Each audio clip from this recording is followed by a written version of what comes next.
มีแต่หมากดกๆมีแต่หมากง่ายๆปีนี้ค่ะเนาะ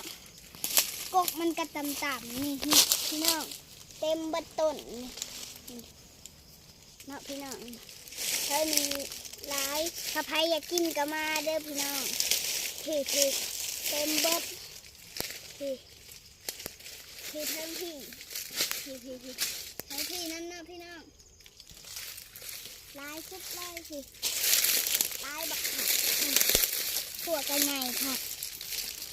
บางทุกอันนี่เนาะพี่น้องนี่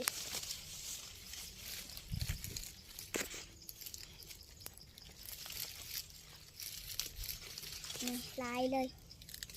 ได้ลายค่ะนี่พี่เบิ้งพี่น้องเต็มต้นเบิดทุกอันนี่ลายพี่น้องเต็มเบิดทุกต้นเต็มต้นเลยมีต้นนี่เต็มต้นเดียวนี่แหละเนาะนี่พี่น้องเบิ้งถั่วลิงหน่อยขึ้นกงมาขอนี่แบบลายๆ ขอย่างกระดกกระดอท่าน